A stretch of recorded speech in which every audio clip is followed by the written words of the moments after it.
Coming up, we have Eric Vento with Facebook and prior law enforcement. He's going to tell you that transition is not easy, but if you keep an awesome attitude and you persevere through the tough times, either in your relationships, on your work, or whatever the case may be, you can do it. You can transition to corporate as well. Eric Vento, coming up.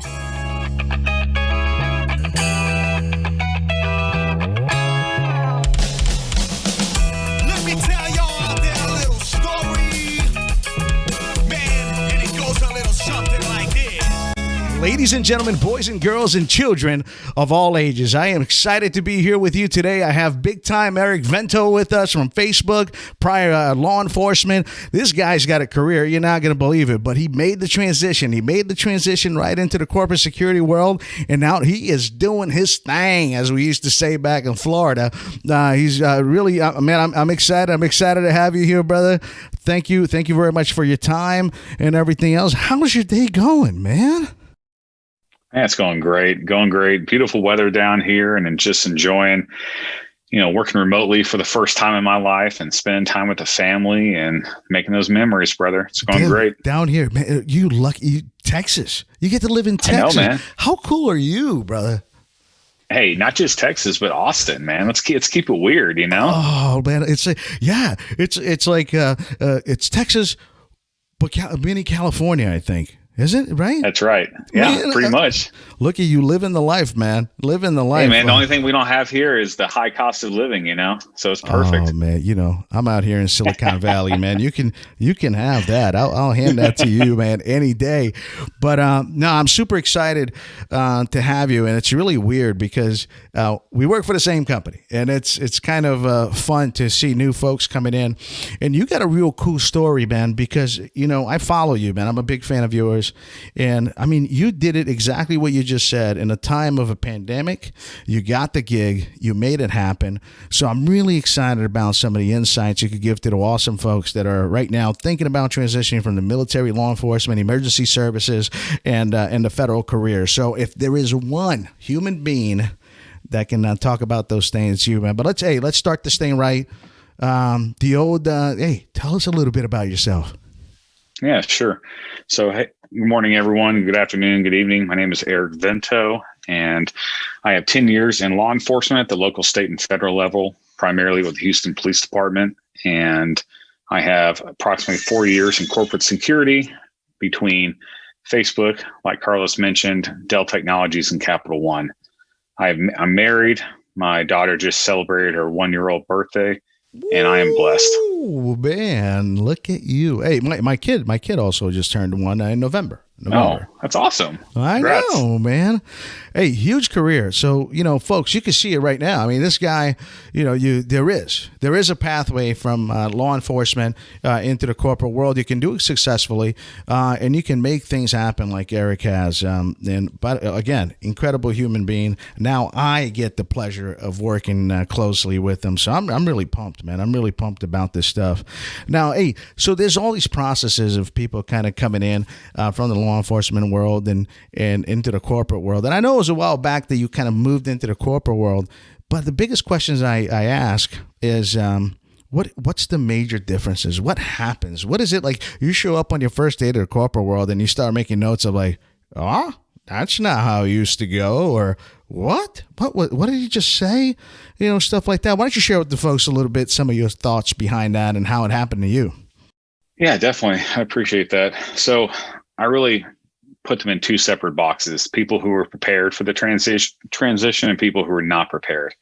If you listen to my podcast that I did with Brian, you'll know that I was not prepared. Love Brian. And that, I went into the corporate sector involuntarily instead of having time to prepare and having time to process the changes and the mental stability that came with being in law enforcement. And so, yeah, I put those in two separate boxes, Carlos. Me personally, my first foray into the corporate sector, which was Capital One, was a big shock. It was a big culture shock. It was a big psyche shock. And thank God that my supervisor there was former FBI, and that I had a few guys on my team who were former law enforcement who kind of helped me through the paces. But, just being in that different environment with a different culture, a different language, a different terminology, where there's a different process for everything, where everyone doesn't come from the same background. Everyone's not talking the same language, where most of the people that you work with won't have any idea what you did for a living. And once they find out that you're a cop, then you're the subject of all those questions that we all hate at parties. Yeah. And, it's mind boggling, because of the differences between the public and the private sector. Yeah. And if your mindset isn't on point, if your mindset isn't, hey, I'm receptive to change, I'm open to learning something different and transitioning your mindset away from law enforcement, that can be a big shock to you. And that's what it was for me. It took me, man, preach, over a year to really get the hang of the corporate sector and realize, you know what, I'm not in law enforcement anymore. There's certain things I can't do. There's certain things I can't say. Right. And this is a totally different environment with totally different rules and totally different expectations. And so that was jarring for me, but thankfully I was able to adjust, and here we are today. Man, so there's a bunch of stuff that I'm going to take out of that, man. So get ready. We're traveling a little bit. Let's go. Hey, your honesty and by the way, honesty and vulnerability with that interview with Brian, that was one of the things that really caught on. I literally got goosebumps, and I'm getting goosebumps right now just talking about it, because the impact that you can make, Eric, you may not know this today, but the impact that you can make for all the people that are in your situation, and again, by continuing to talk about it and being involved with folks like myself, Brian, and everybody else, they're trying to help folks transition, get them that gig. The impact that you're making, brother, is incredible, and people need to know you, get to know you, talk to you, and really get even further insight on that. But I'm not going to harp on that stuff. That's a whole other thing. The second thing that you mentioned that I thought was really cool, man, the buddy factor. You come into a corporation and, you think you have an idea of what security in a corporation is like because you're a cop or you're in the military or, you're a federal guy or gal. But until you get in there, man, you have no clue. And it is key. It is key to find you a buddy that been there, done that within the corporation, and you kind of ride their coattails a little bit, and you ask a lot of questions of them. I'm sure you did that. There had to be incidents that you just go, what? All right. You can speak. Yeah. There you go. Can you repeat that? You just froze up. Yeah, no, that kind of thing, that where you have a buddy and all of a sudden, man, you're just trying to ask a lot of questions like, oh my God, man, how do I do this? How do I do that? How key is somebody like that within the beginning of your career that's been there, done that, and now is going to help you through that process? For me, it was huge because I made one mistake in my first 6 months at Capital One where I said a joke, and it was taken the wrong way, taken out of context by someone on the team who was not from law enforcement. Yeah. And that guy did not come to me. He did not say, hey, man, what did you mean by that? Or what did you, and instead he just went directly to HR. Right. And so I went through one of those little HR incidents in my first 6 months, which caused me some significant anxiety just because the joke was, in my opinion, it was nothing. But that was a big jar for me in the corporate sector. Was I had to be really, really careful what I said. Yeah. And because there weren't people who came from the same background, there weren't the people with the same goals or the same mindset. Some of these were college grads with no previous life experience. Some of them were people with 40 years of experience. And you just had to be very cognizant of the audience. Absolutely. And what was acceptable in the corporate world or not. And ultimately nothing happened with that HR complaint. It was closed out because they didn't feel it rose to the level of anything that was worth complaining about. But it was a good reminder to me that I was no longer in a world where I could make those kind of jokes or I could say those certain things to people who would either laugh or agree or know where I was coming from. Right. And so that was a big thing for me. And having that law enforcement guy next to me, having that supervisor who could take me aside and say, hey, you're not in Kansas anymore. Right. And, and just someone who could just walk with you through that and say, hey, this is what I recommend. This is my experience. Take it or leave it for what it's worth. That was such a big part of my growth my first year out of law enforcement. Absolutely, man. I'll tell you, mine was. I had an incident like that too. As a matter of fact, in the book that I'm writing, So You Want to Get Into Corporate Security, which will be coming out very soon. There's a plug there, a shameful plug from me. I don't usually do that, but I talk about that, the HR and the jokes. The jokes are a little bit different. You can't obviously do those in a corporation. One time I called a guy a big dog. What's up, big dog? And it's just something that we do in Florida, where I'm from. Everybody's a big dog, man. I didn't know any different than that. You come up on a guy on the street or something like that. You go, hey, what's up, big dog? And that's how it is. Well, this guy took it serious. Why are you calling me a dog? Why? And this was a little corporation I used to work in the past down in Florida. And I was like, oh, no, man, dog, it's a positive thing. And it was a Puerto Rican gentleman, a Latin gentleman, and to be called a dog, where I guess he was from, was a bad thing. Well, I had absolutely no clue, man. I'm just trying to create a rapport, a relationship, and that did not go well whatsoever. But we were able to hug it out and make it happen. But you're right, man. So you got to be careful. You got to be careful with the jokes. You got to be careful how you speak. Maybe even your jargons. I had a buddy of mine that says, "Hey, I'm going to hit the head," and the people in the room are like, "Is he going to hit somebody?" Right. And I'm like, what? Yeah. And so it took me a second. Oh, no. See, it's actually a Navy term. And I give them the kind of story about ships and heads. And that's what they're called, And they're like, oh, my God, that's so cool. History. Yeah, we thought he was going to hit somebody in the head. And so the little jargons and stuff that we use. I don't know if you ever had some just weird stuff like that, man. Yeah.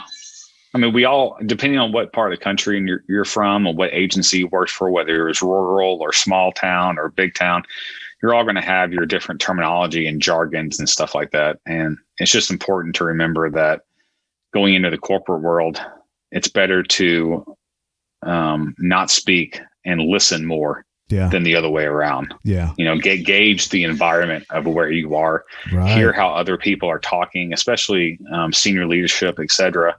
Talk to other people who have transitioned before you and get some tips on how to talk, because that can be a quick stop to your corporate sector with one wrong word. Yeah, absolutely. I usually say take the first 6 months to be an observer, and there's no better place to compare to like in an airport. When you're sitting in an airport and you're just sitting there waiting on your flight, and you're watching everybody, and you're hearing them talk, and you hear how families interact and how people walk, and all. Same thing in a meeting, because you want to get in there in a meeting, and you just want to be quiet. You want to listen to how the meetings get started. You want to listen to how it ends. You want to listen to when people laugh as a group, when people don't laugh as a group. You want to hear and see the one person that is always the super talkative person that have nothing to talk about, and how people feel afterwards. I mean, there's so many little concepts and nuances of even a meeting in a corporation, and you definitely want to do that.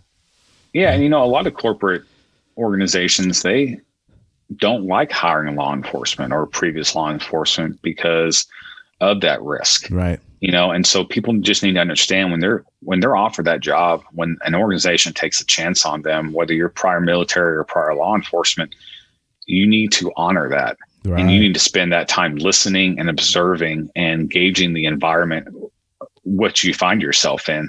So you're not, abusing that position that you've been honored with. Absolutely. I'm going to give you an applause for that. There's an applause for that right there, buddy. And, hey, but I wanted to go into something else too, because you are one of the few people I know that have had the opportunity to kind of come into a new company while this entire pandemic is going around. Interestingly enough, you had to work with an old buddy of mine that came from my company to your old company, and there was a lot of transition. He also transitioned right around the time. So two things that I wanted to cover. One of them, yes, you can do it. People are doing it. If you're looking for a gig right now, people are doing it in a pandemic. And the second thing I wanted to cover, it's kind of like how you did it, man, and how you went about it. I think it'd be important for anybody that's trying to make that transition. Yeah, of course. I mean, it's not something that you just do. It takes a lot of work before you even get to the point of getting laid off or terminated or let go or whatever. There's so much pre-work that goes into it. And that's why I tell people who are transitioning out, not only getting a good resume that works and getting a LinkedIn profile that works, but building relationships. don't just connect with people on LinkedIn. Don't just send a friend request. Can build a relationship with them. Hop on a phone call. Talk about their companies. Talk about people that you have in common. Talk about similar interests and how they transitioned, if applicable. Because when that time comes of when your job decides that you're no longer pertinent, or when COVID comes and decides that they're going to lay you off, those relationships are what are going to help you get to that next level. Yeah. When I was laid off by Dell in September of 2019, I had zero warning whatsoever. I mean, it was a one-on-one with my boss. HR comes on the line. Hey guys, we're gonna separate you. Okay, that was the warning that I had. I'm telling you, hold on. I gotta say two things here. That one, that is horrible, but that one is also crappy, and this one in particular for your past leadership, and that's from me, not from you. Horrible way, man. Horrible way to deal with people. That's not how you want to do it, but go ahead, man.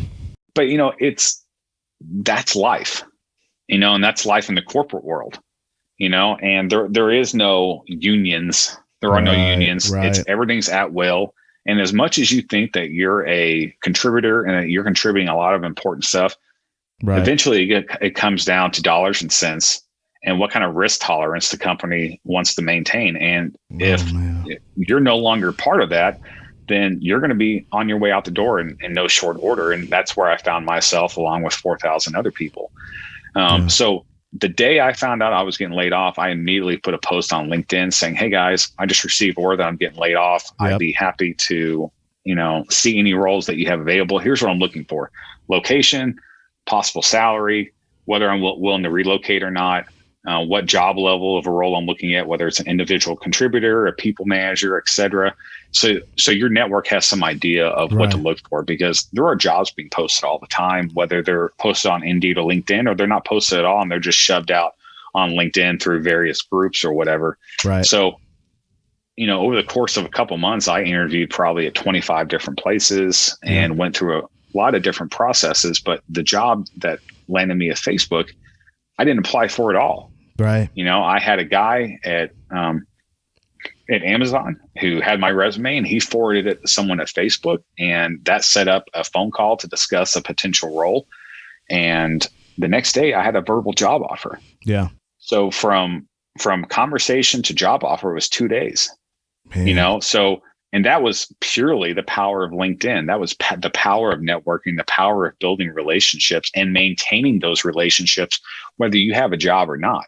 Yeah. And that's what it comes down to, is that consistency of maintaining those relationships and constantly building into people and investing in people, because it is an investment. It does take time, and I'm really busy. I'm a new father, and that takes up a lot of my time. So, but I make time to go on LinkedIn for once a day for 15, 20 minutes, maybe whatever I have time for, and share, send a message to somebody, respond to someone else's message.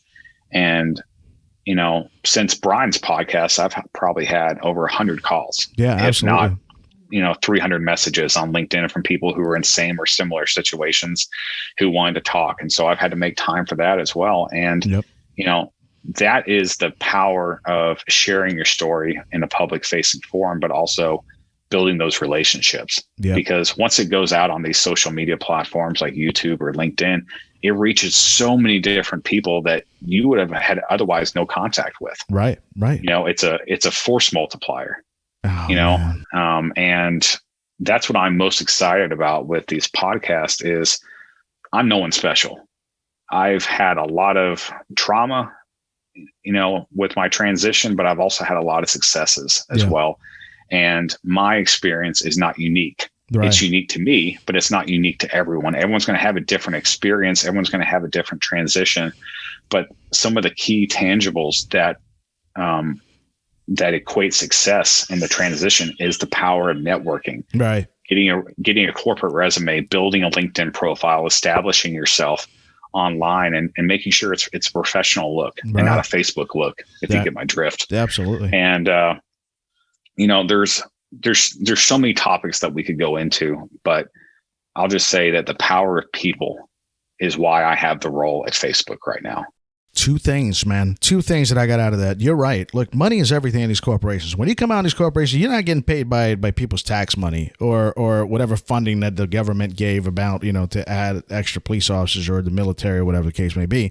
So a company, I mean, it's about money. And though, again, I got to do this. I got to do this from your prior leadership. That's not the way to do it, but I think we all get it. If you've been in a corporation for a long time, you understand it sometimes about money. But to bounce from that, once again, you want to talk about your resiliency.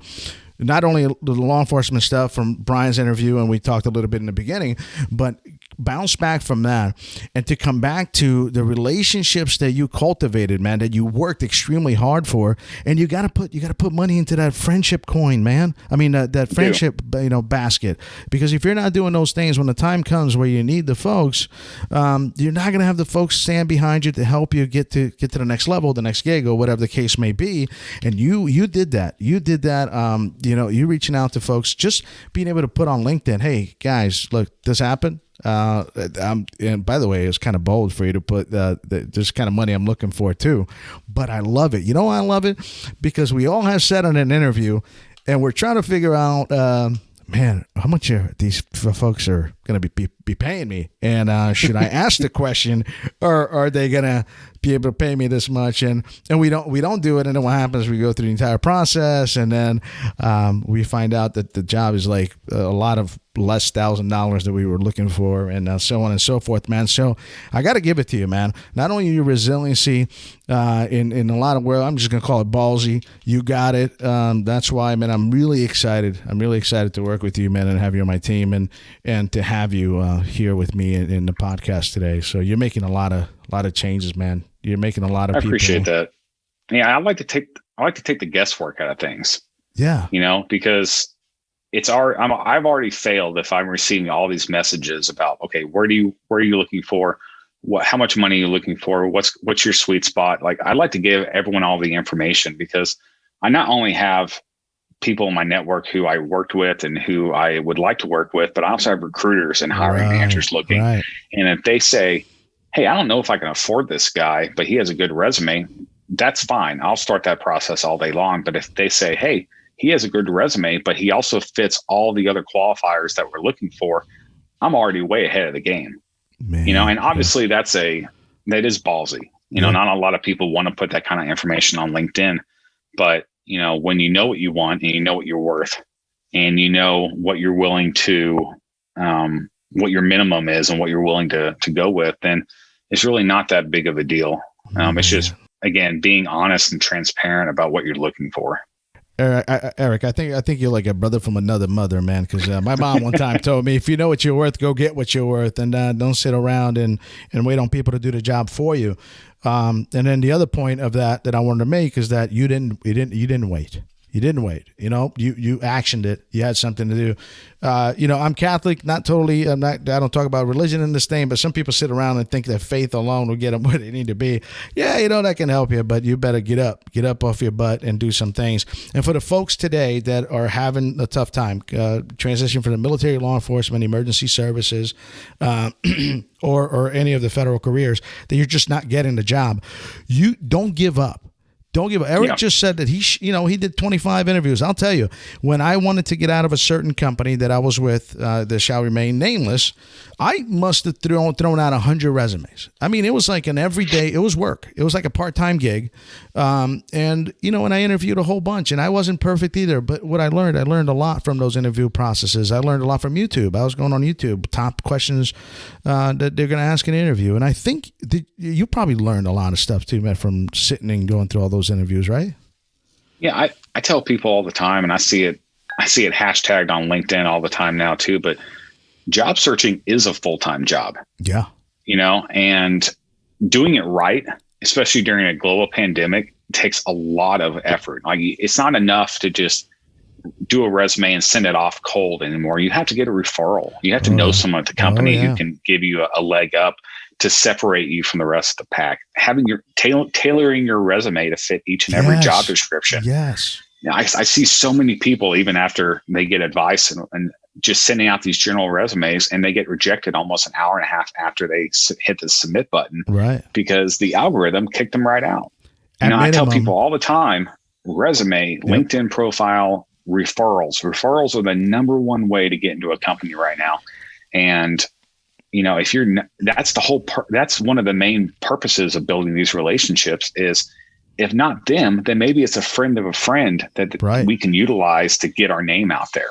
Absolutely. With COVID and so many millions of people being laid off and the plethora of jobs out there, recruiters are spending 8 to 15 seconds on every resume. Right. And, I would much rather have my resume drop down in front of the hiring manager and said, hey, I know this guy on LinkedIn. We talked a couple times. I think he's worth a look. Yeah. I'm not vouching for him, but I think he's worth a look.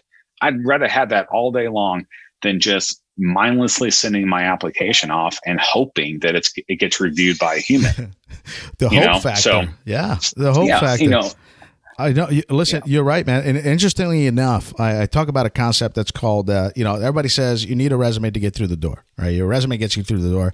I back it up now, man. I back it up. I said you need a resume to get you to the building, through the front door of the building. And the reason for that is if you meet somebody from that company, exactly what you just said, you got a little buddy inside of the company, what they can do, they could get you through the building, and then they could get you through the door that gets you the interview. So if you get a buddy internally, they can do it internally. They can put your resume internally for you. It goes directly a lot of times to the recruiter or the hiring manager, and you skip the step of the building, of just trying to get into the building, because you got into the building now. Yeah, exactly. And if you're applying for a really popular company that attracts millions of applicants every year, then a referral is almost a requirement.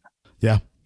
And like I said, I tell people all the time, referrals are how you're going to get hired. Yeah, absolutely. If you look at someone who is cold applying versus someone who comes in and says, hey, I think you should give this guy a look, which one would you go with? And it's just a matter of taking that mindset and applying it to social media. Yeah. That's it, man. And you're one. I mean, you're one of the best that I know that did it and made it happen, man. So that's really exciting. We're kind of slowly coming down here. We kind of try to roll this at 30-minute blocks, but I wanted to give you kind of an open space to just talk directly to the folks that are transitioning from the military, law enforcement, emergency services, and the federal careers. Leave them with a couple of tidbits, man. That's going to help them do that transition and make it happen. So I'll give you the floor, my friend. Thanks, man. So what I'll say to you guys is this transition is tough, and it takes a lot of prep work. It takes a lot of grease work to do it right. And so if you're a year and a half out from retirement and you're thinking, man, I'm going to give it till my 40, I'm going to give it till I can retire with my pension or whatever it is for you, start preparing now.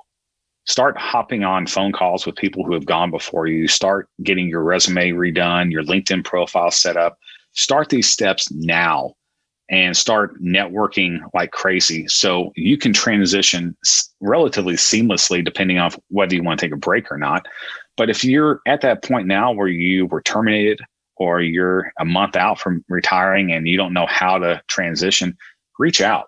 Reach out to Carlos, reach out to myself, reach out to Brian, or any of the number of other people like Scott Walker, Jim Savage. I mean, there's a host of people on LinkedIn who have gone before you and who are willing and ready to bend over backwards to help you transition successfully. Willing to hop on a phone call, willing to hop on multiple phone calls and answer your questions. And if not even giving advice, but just listening, right? Because we all think our situations are unique, and they are. They all are different. And the reasons why you're separating from an agency may be completely unique to anything else anyone else has ever encountered. And we're not negating that. All we're saying is that transitioning is tough, whether you're doing it voluntarily or involuntarily. And there's a lot of process and applying for these corporate roles that you may not be sure on how to answer, that you may not be sure on what they're looking for. So I just invite you to do your research, listen to these podcasts, check out Scott Walker, check out Brian Tuskin and their podcasts as well, because information is power. And while there are certain things that you can do to drastically increase your chances of being hired and being found, there's also a lot of stuff that you can not do to increase your chances of being hired and being found, and those are equally important. Right. So, don't feel discouraged. Don't feel like, man, I'm into this hole. I don't know how to get out of it. Reach out. Awesome. I don't have all the time in the world, but I definitely got time for a couple of people. And, that's it. Once you magnify that up by all the people who are offering for help, we're going to take care of you. That's it. So that's really what I want to say to you guys is don't lose hope. Don't get discouraged and reach out to us because we're standing by to help. We've been there. We've been where you are. And we want you to be able to take care of your family and take care of your physical and mental health with as little friction as possible. Eric, you are the man. Thank you for coming out and hanging out with us here in the podcast today. We'll probably see you online, man, and everything else. But thank you again. Attitude, preparation, transition is tough. You got to roll with it. And this is how it is. And you helped everybody out today, man. So I appreciate you. And everything that you do, brother. So thank you for your time. Thanks, Carlos. Right? You got it. So everybody, from the Corporate Security Translator, I wrote a little book called So If You Want to Get Into Corporate Security, it's going to be coming out this quarter. I'm excited about it. I just want to thank everybody for coming out today and enjoying Eric Vento, the man. Thank you much. Everybody, take care. We'll see ya. Bye-bye.